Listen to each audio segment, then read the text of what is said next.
Welcome to the Paige Trippin podcast. I'm Paige, the nervous system coach, mom of four, and the creator of emotional fire drills. This is your safe space to unlearn the pressure, reconnect to your body, and remember who you are underneath it all. We're not stuck, we're just dysregulated. Let's trip. Welcome back to another episode of the Paige Trippin podcast, Unlearning, Growing, and Getting Real AF. I'm Paige Tripp, your host, your friend, and your real AF lady, just working on her own healing, sharing the journey with all of you. So in today's episode, WTF, I'm not going to say the whole thing, WTF just happened. The trippy trauma responses in our body. So really quick, I don't like to dive too deep into too much science, but I never knew what trauma was until it started to show up in my parenting. And it really freaked me out, to be honest, because I was just sitting here, hanging with my kids, and they would do something or ask me something or respond to me in a way that would jolt my body into like attack mode. And when I say attack mode, I mean like really snippy, and I'm snapping, really snippy like remarks, like, don't talk to me that way. Like, who do you think you are? And I'd get these little sassinesses, and I'd be like, why did I just do that? Like, to my kid, like, what if I don't even really give a shit about this content. I don't care. Like, I don't care about this. Why am I yelling?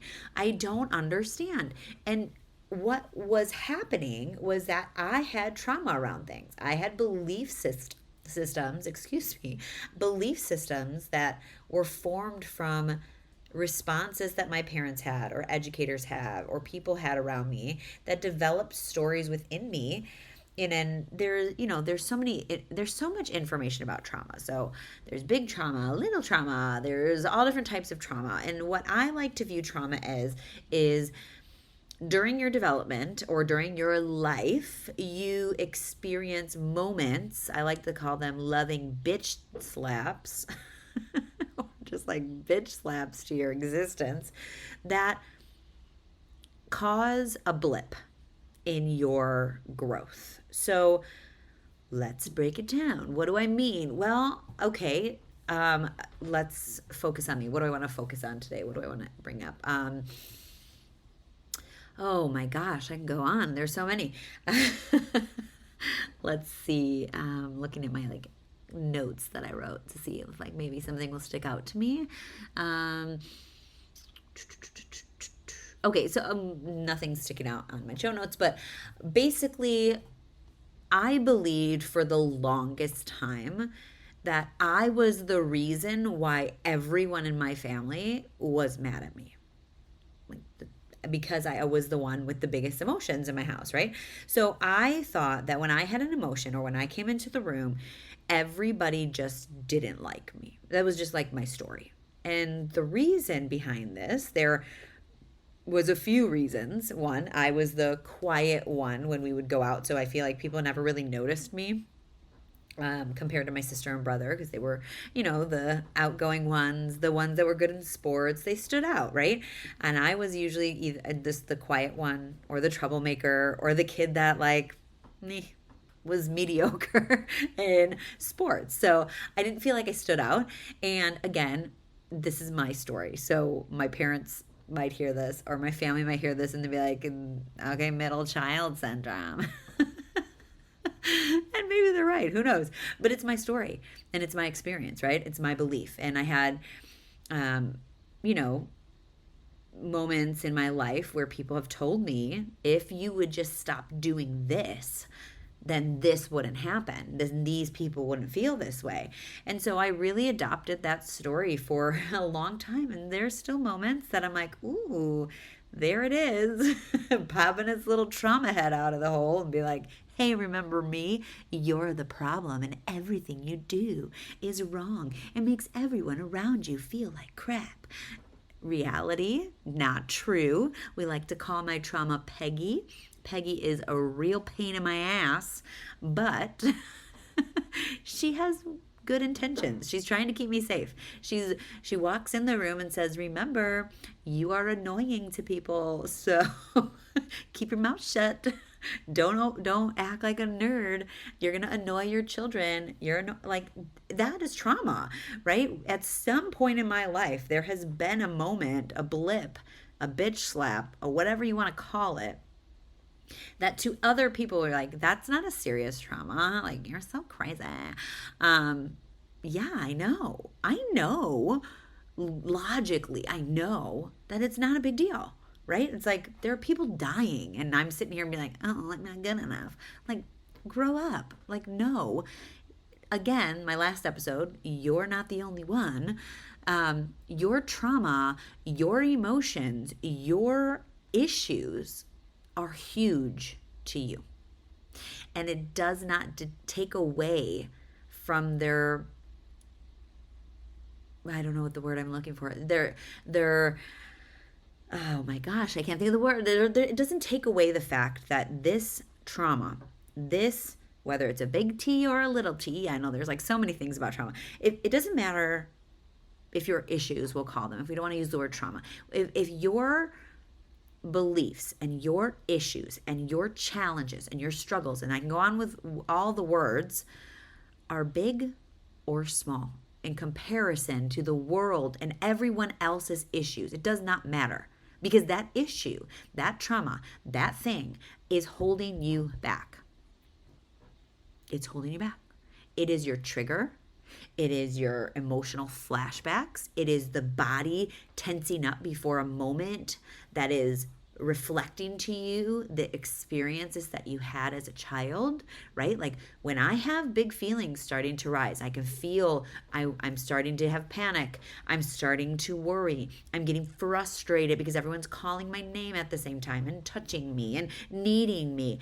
And I can see my reactions becoming bigger and bigger. And I look to my husband's face and I go, oh my God, look at you. You are annoying him. You are annoying your kids. You are the problem. This is why your family is the way it is. Like, you're having, and then I catch myself now. But in the past, that's the spiral I would go on.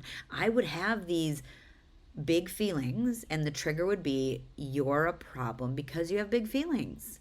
You can't just experience life. You have to feel it deeply and explode like a bomb in front of everybody, and you look like a pure idiot. Those were the beliefs that I would say to myself. And I sit here and I kind of laugh a little bit because I'm like, wow, like, okay, I see it. Wow, that's really not a big deal when you think about the world and its state that we're in. But to me, the belief that I was a problem because I had feelings that I couldn't control was very traumatic for me, because we're human.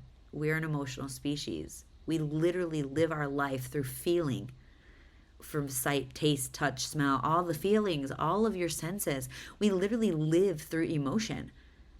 And I can't feel emotions, because if I feel emotions, I'm a bad person. I'm a bad girl. I need to go to my room and be alone. Like, these are thoughts that I have all the time. So, like, even to describe to somebody, I'm a highly sensitive person. I have a very sensitive nervous system. So the sounds, touch, smells, tastes are very amplified in my system. Here is an example. I told my husband the other day, I said, I know that my emotions bother you sometimes because they're so deep and so big, and it's a curse and a blessing all at once, because the majority of our population is not feeling joy and sadness and all the amazing feelings that I feel every day at such deep depth in my soul. Like, the beauty of something will move me in ways that probably someone will never feel. And laughter is actually extremely painful for my body. And people will laugh. They're like, what? This makes sense. I'm like, no, there are moments where when it's so funny, I will laugh and I will need to escape the laughter, because it feels like my body is going to implode. It is so intense, and it's a joyful feeling, but it is so intense in my body that I'm like, oh my God, I got to crawl out of my skin. Like, I can't, like, this is too much. It's like if you've ever been held down and tickled. and you want it to stop. That's what laughter can feel like in my body. It's like, stop it, I'm gonna throw punch you. Like, I need you to stop this feeling. Like, I can't laugh like that sometimes because it's painful. So if laughter hurts me that bad, imagine what somebody's words can do to somebody who feels so deeply. And that's what I experienced. And your emotional flashbacks to moments, like sometimes you might not even realize when it actually happened or what actually happened, but the emotions that come with those moments when your kids are back talking to you and you think, oh my God, I'm a failure as a parent because my kid is challenging me, because I was not allowed to challenge people, or you were not allowed to do this behavior, right? Like, you so often hear parents say things like, if I talked to my parents like that, they would have whooped me, or they would have did this. And it's like, that's an emotional trigger you're having, sir or ma'am. Like, you don't realize that affected you, and that is a form of emotional triggers and responses to the world. Those are little blips, right, that create a reality. And to me, I view trauma in a form of, if it caused you to form a limiting belief about yourself that causes you to not live to your full potential, then it is a trauma, right? Like, if I'm going to go and like break my hand and I have to get such severe surgery that I will no longer be able to use my hand to its full potential, that is viewed as trauma, right? Like, that trauma compared to being paralyzed is totally different, right? But it's still a trauma, because now I can't open a jar. I need someone to help me, right? I can't do something that is to the full potential that I know I could if my hand was healthy. So the best part of this, though, is sometimes physical trauma is not reversible, but mental trauma, you can create new neural pathways, and you can rewire the way your body responds to trauma through things like EDMR, somatic movement, bilateral movement. There's so many things that you can release the pressure to. And if you focus and you integrate this into a lifestyle, rather than just like, okay, I'm going to do this movement and I'm going to feel all better. That's you're tripping. You are straight tripping. Like, you are tripping, because the trauma occurred, it happened to you. It is not going away. It never will leave you forever. Like, it is a part of who you are now.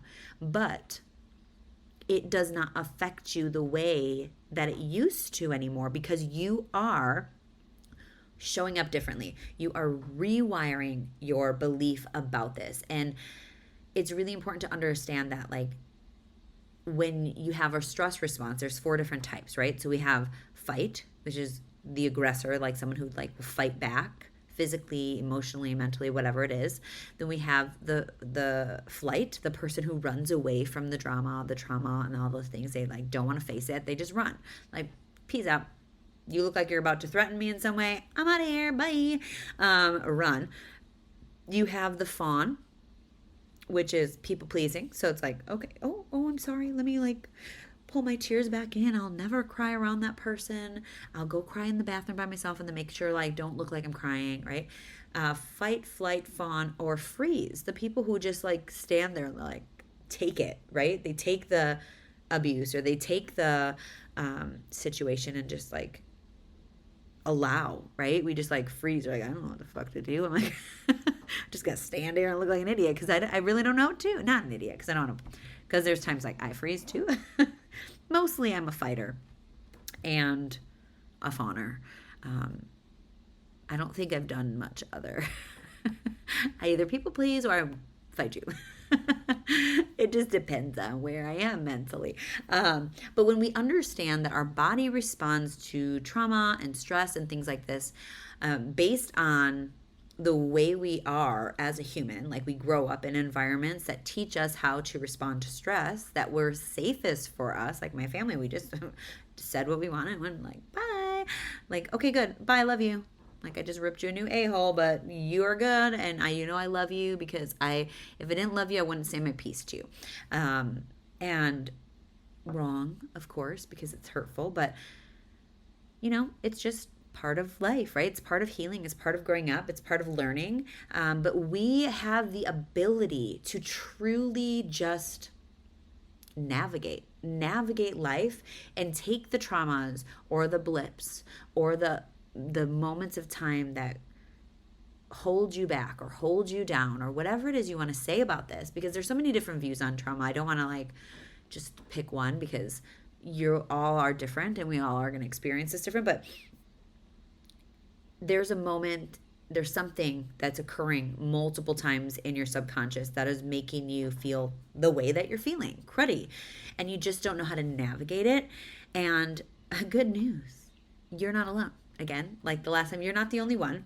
And there are so many scientific studies that state that you are able to rewire and start again. And if you are somebody who is ready to learn this, you want to educate yourself or navigate this and take yourself from being held back and held down by the things that are holding you back, or you want to step forward and say, I am no longer choosing to let this trauma or this moment define me and keep me stuck, then you have found the right place, because you can grab my Emotional Fire Drills workbook and start today. It's I think $17.99 on my website, or you can jump into my private coaching or my group coaching, which is about 8 weeks long. It takes 8 weeks to rewire your nervous system and really start getting you clear on what it is that's stopping you and rewiring it. And for each trauma, you're going to want to do the 5-step program, which is called PAUSE, or Emotional Fire Drills, or PAUSE. So you're